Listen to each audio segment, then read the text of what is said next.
नमस्कार, मैं हूं आमिल बेग। आप देख रहे हैं सिटी बुलेटिन न्यूज़। पेश हैं आज के प्रमुख समाचार। अयोध्या में 14 कोसी परिक्रमा की तैयारियां अंतिम दौर में हैं। परिक्रमा पथों को परिक्रमा संबंधित तैयारियों के लिए पूरी तरह से तैयार किया जा रहा है। नगर विधायक जहां पूरी तरह से नजर रखे हुए हैं, वहीं 14 कोसी परिक्रमा पथ और पंचकोसी परिक्रमा पथ का अधिकारी भी लगातार भ्रमण कर रहे हैं। 9 तारीख की शाम से 14 कोसी परिक्रमा शुरू होनी है, लेकिन परिक्रमा पथ की हालत अभी ऐसी नहीं है कि इस पर सकुशल परिक्रमार्थियों को परिक्रमा करने में आसानी होगी। फिलहाल अंतिम दौर में तैयारियां चल रही हैं। अभी 48 घंटे बचे हैं। माना जा रहा है कि तैयारियों को तब तक अंतिम रूप दिया जाएगा। मोदाह की तस्वीर देखें, यहां पर इतने सकरे मार्ग से परिक्रमार्थियों को होकर गुजरना पड़ेगा क्योंकि बगल में बैरिकेडिंग कर दी गई है और रास्ता थोड़ा सा ही बचा है। इसी तरह से कई जगह पर आज सिटी बुलेटिन की टीम को इस तरह के रास्ते नजर आए हैं। तो अभी कोई व्यवस्था नहीं दिख रही है। अब पता नहीं 2 दिन में हो पाएगी कि नहीं। क्या दिक्कत हो? अब धूल मिट्टी है, सब गड्ढे हैं और क्या। अच्छा, ज़्यादा हो सकते हैं। तो क्या लग रहा है उनको बेहतर? अब व्यवस्था देखिए 2 दिन में हो जाएगी, नहीं तो हमें तो नहीं उम्मीद है। दिखाई दे रहा है वो तो वैसे पड़ा ही हुआ है। पैदल चलने में दिक्कत हो रही है, तो श्रद्धालु आएंगे तो भीड़ भी बढ़ेगी। तब क्या होगा पता नहीं। तो लग रहा है तारीफ का। अयोध्या का तो ठीक है, यहाँ पे परिक्रमा मार्ग थोड़ा गड़बड़ है। वही है व्यवस्था। अब देखिए ओवरब्रिज भी बन रहा है, जगह जगह गड्ढे हैं। पानी डालते हैं तो कीचड़ हो जाता है, पैदल चलना मुश्किल हो जाता है। अच्छा। लग तो यही रहा है। क्या नाम आपका? हमारा नाम देवेंद्र कुमार। तैयारी नहीं है, बस खाली जो है जो श्रद्धांजलि आएंगे वो ठोकर ही खाएंगे। इतना ख़राब जो है स्थिति है कि क्या बताएं लोग। मकान वगैरह तोड़ दिए हैं, लेकिन उसको ढंग से मतलब वो सही नहीं कर रहे। खाली जो है मशीन चला रहे हैं और कोई काम नहीं हो रहा धरातल पर। जी देख लीजिए, यहाँ से लेके वहाँ तक देखिए। कल रात में जो है वहाँ पानी जो है उनका मशीन आया, पानी पूरा फट गया। वहाँ अभी बैरिकेडिंग लगी हुई, देख लीजिए। वो रात में यहाँ विधायक जी भी आए थे। रात में यहाँ आते रही थी, विधायक भी आए थे यहाँ पे खोजलपुर में। तिरहे पे पानी फट गया था, पूरा खोजनीपुर तालाब से भर गया था। इतना हुआ था। सब श्रद्धालु जो आएंगे वो बेचारे परेशानी होंगे। अब क्या कहा जाए, 25 जगह 50 आ रहे हैं, लेकिन उनको उनकी सुविधा नहीं दे पा रही सरकार। जी कुछ नहीं दिख रहा था। मोहम्मद इसराइल। दीपोत्सव में सपा सांसद अवधेश प्रसाद को न बुलाने पर आज सपा नेता और विधान परिषद में नेता प्रतिपक्ष लाल बिहारी यादव ने कहा कि लोकतंत्र से राजतंत्र की तरफ भाजपा जा रही है। भाजपा चाहती है कि विपक्ष को कहीं ना बुलाया जाए। मैं एमएलसी भी हूं और मेरे क्षेत्र में 8 जिले हैं। इन 8 जिलों में जो विकास कार्यों की समीक्षा होती है उसमें भी हम लोगों को नहीं बुलाया जाता है, तो वहीं दीपोत्सव में अवधेश प्रसाद को भी नहीं बुलाया गया। सपा नेताओं को इग्नोर करके एक तरफा राज चला रही है भाजपा, यह कहना था नेता प्रतिपक्ष का। उन्होंने कहा कि लोकतंत्र खत्म करके राजतंत्र की तरफ भाजपा ले जा रही है। उसमें अवधेश प्रसाद जी को निमंत्रण नहीं दिया गया। भाजपा ने कहा कि हमें निमंत्रण दे, कहा कि वो पर्यटन विभाग का कार्यक्रम था या फिर भाजपा का। तो पर्यटन विभाग का कार्यक्रम था, फिर भी उनको निमंत्रण नहीं दिया गया। इस पे क्या कहेंगे आप? देखिए यहाँ के हैं। देखिए मैं बताऊं आपसे, ये चाहते हैं कि विपक्ष को कहीं नहीं बुलाया जाए। अब हम अवधेश प्रसाद जी की आप बात कर रहे हैं, हम जो है शिक्षक एमएलसी हैं और नेता प्रतिपक्ष विधान परिषद में हैं। हमारे निर्वाचन क्षेत्र के 8 जिले हैं। उस 8 जिलों में जो समीक्षा होती है विकास की, उसमें हम लोगों को जो है नहीं बुलाया जा रहा है, नहीं आमंत्रित किया जाता है। तो अवधेश प्रसाद जी को भी नहीं आमंत्रित किया गया होगा कि इनकी भी बात है, इनका भी जो है समाजवादी पार्टी या उनके जो नेता हैं उनको इग्नोर करके जो है एक तरफा राज्य जो है, जिसे लोकतंत्र को ख़त्म करके जो है राजतंत्र की तरफ ये जा रहे हैं। उसी तरह राजतंत्र की स्थापना जैसे होती है और जिस तरह से उसमें काम होता है उस तरह से काम करना चाहते हैं। जबकि संवैधानिक व्यवस्था ये है कि कोई भी माननीय हो, चाहे वो सत्ता का हो चाहे विपक्ष का हो, किसी भी सार्वजनिक कार्यक्रमों में जो है उसको जो है नहीं रोका जा सकता, उसको नहीं आमंत्रण सबको दिया जाता, उसको आमंत्रण देने से नहीं रोका जा सकता जो है। अभी तो मेरे साथ एक ऐसी घटना हुई जो है, मैं मिर्ज़ापुर में एक कार्यक्रम में निमंत्रित था जो बच्चों की दौड़ की और खेल कूद की प्रतियोगिता थी। तो उसमें जो है प्रशासन ने तो नहीं रोका, लेकिन वहाँ के अधिकारी जो है वहाँ संयुक्त शिक्षा निदेशक अयोध्या मंडल अयोध्या द्वारा आज कार्यालय के भवन का निरीक्षण किया गया। निरीक्षण के दौरान जेडी योगेंद्र प्रताप सिंह ने बिल्डिंग के अंदर बने सभी कार्यालयों को देखा, जिसमें कुछ विभागों में स्पेस की कमी थी। इस कमी को लेकर के यह निरीक्षण किया गया और एक दो कमरे में छोटे छोटे जिसमें पुरानी फाइलें पड़ी हुई थीं, आवश्यक थीं, जिसका कोई अब उपयोग नहीं है। इस संबंध में उन्होंने निर्देशित किया। उन्होंने नियमानुसार फाइलों को हटाने के निर्देश दिए और कमरों को खाली कराए जाने को लेकर के निर्देश जारी किया। जेडी संयुक्त शिक्षा निदेशक योगेंद्र प्रताप सिंह ने आज कहा कि भवन के अंदर जो भी कार्यालय हैं उनको आज देखा गया है और आवश्यक दिशा निर्देश दिए गए हैं। नहीं, राउंड पे नहीं, एक डियास ऑफिस का एक सिंपल सा निरीक्षण किया।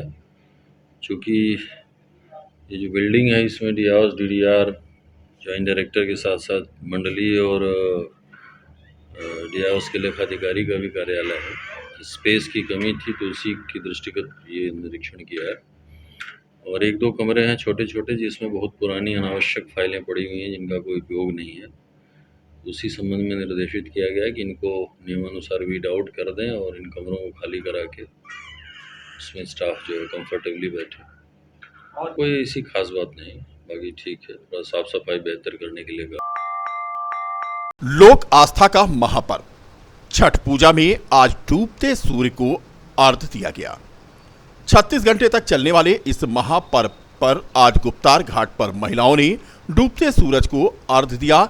डूबते सूरज को अर्घ्य देने के दौरान घाटों पर हजारों की तादाद में श्रद्धालुओं की भीड़ उमड़ी। पानी में खड़े होकर के महिलाओं ने डूबते सूर्य को अर्घ्य दिया।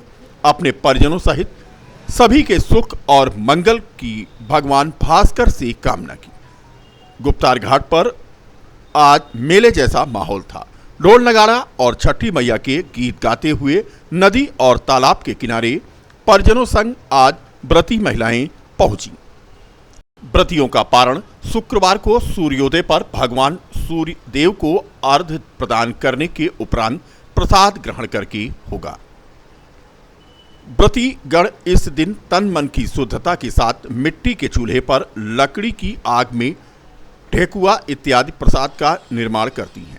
इसके अलावा गुड़ की खीर भी बनाई और यह खीर छठी मैया को भोग लगाने के उपरांत व्रतियों ने प्रसाद ग्रहण किया। वहीं गुरुवार को सायंकाल श्रद्धालुगण बैंड बाजे के साथ पूजन सामग्री बांस की डलिया में सजाकर सरजू तट पर पहुंचे और निर्धारित स्थल पर बेदी अथवा गन्ने के मंडप में पूजा कर डूबते हुए सूर्यदेव को अर्घ्य दे रहे थे।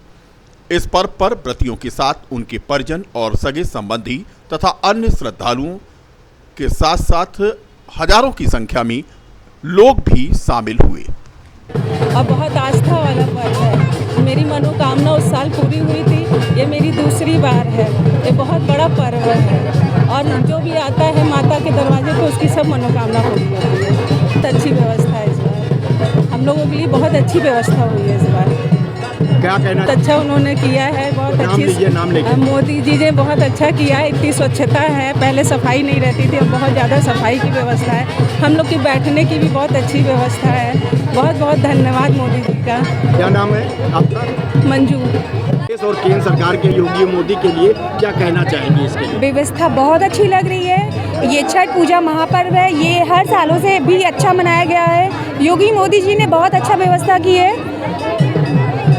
मतलब छठ पूजा ऐसे हर साल सभी लोग आते हैं, मतलब बहुत अच्छा लग रहा है। छठ पूजा के लिए मतलब बहुत ही आस्था है। छठ पूजा सच्ची पूजा है, जो भी मानो सब पूरी हो जाती है। माता रानी की सबकी मनोकामनाएं पूर्ण करें छठ माता। क्या नाम है आप? पूजा गुप्ता। है हम लोग आज तीसरा दिन है व्रत का। कल सुबह 4 बजे आएंगे हम लोग, सूर्य भगवान उगते हुए सूर्य भगवान का अर्घ देंगे। उसके बाद फिर हम लोग पूजा करके फिर अपने घर चले जाएंगे। व्रत वाला रहा है। छठ मैया की पूजा का बहुत बड़ा महत्व है। इसको हम लोग बहुत श्रद्धा और भक्ति से रखते हैं। ये पूजा करने से हमारी सभी मनोकामनाएं पूरी होती हैं। हम लोग बच्चों के दुख दर्द दूर करने के लिए, उनके दीर्घायु के लिए, सुख समृद्धि के लिए ये व्रत रखते हैं। घर में सुख शांति बनी रहे। अभी आप सुबह हम लोग घाट पे 3-4 बजे आ जाते हैं और फिर उगते हुए सूर्य को अर्घ्य देते हैं। उसके बाद फिर हम लोग की पूजा समाप्त होती है। आपका परिचय? हमारा नाम दिव्या है। राम मंदिर निर्माण समिति की बैठक हुई। राम मंदिर निर्माण समिति के अध्यक्ष नृपेंद्र मिश्र ने बताया कि सप्त मंदिर के बीच में एक छोटा सा सरोवर बनाया जाएगा। निर्माणाधीन मंदिर के प्रथम तल पर लगे कमजोर पत्थरों को निकाल करके मकराना का पत्थर लगाया जाएगा। सबसे अहम बात जो उन्होंने बताई वो राम मंदिर के सामने अब महर्षि वाल्मीकि का भी मंदिर होगा। श्रद्धालुओं के प्रवेश करते ही महर्षि वाल्मीकि उन्हें दिखाई देंगे। सप्त मंदिर के बीच में एक सरोवर बनेगा। बता दें कि राम मंदिर निर्माण समिति की बैठक का आज दूसरा दिन था। राम मंदिर निर्माण को लेकर के राम मंदिर निर्माण समिति के चेयरमैन नृपेंद्र मिश्रा ने कहा कि निर्माणाधीन प्रथम तल पर कुछ जगहों पर पत्थर में कमजोरी है। पत्थर की मोटाई और होनी चाहिए थी, वह कमजोर लग रहा है। कुछ जगहों पर पत्थर हटाकर मकराना के पत्थर लगाए जाएंगे। मंदिर परिसर में बनाए जा रहे सप्त मंदिर का भी निर्माण कार्य होगा, लेकिन राम मंदिर के पहले महर्षि वाल्मीकि का मंदिर होगा और प्रवेश करते ही श्रद्धालु महर्षि वाल्मीकि का दर्शन कर सकेंगे। भारत के प्रमुख घरेलू पूजा ब्रांड साइकिल प्योर अगरबत्ती ने रघुकुल फाउंडेशन के सहयोग से अयोध्या के भरतकुंड महोत्सव में 121 फीट लंबी अगरबत्ती जलाकर भव्यता, श्रद्धा और अद्वितीय सुगंध का अद्भुत संगम प्रस्तुत किया। 7 दिवसीय भरतकुंड महोत्सव का शुभारंभ हो गया है और इस वर्ष की शुरुआत में साइकिल प्योर ने अयोध्या राम मंदिर उद्घाटन के दौरान मैसूर में 111 फीट लंबी अगरबत्ती तैयार की थी। वहीं अशोक कुमार सैनी ने आज उद्घाटन अवसर पर कहा कि भरतकुंड महोत्सव का हिस्सा बनना गर्व की बात है। ये अगरबत्ती 121 फीट लंबी है। 23 दिनों में 18 कुशल कारीगरों ने इसे तैयार किया है।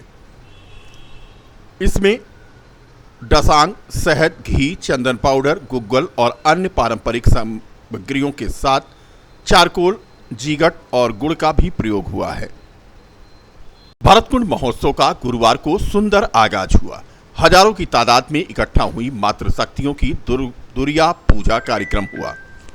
कुल मिलाकर के महोत्सव के प्रथम दिन में ही एक भव्य और दिव्य छटा बिखरने की संभावनाएं दिखाई दी।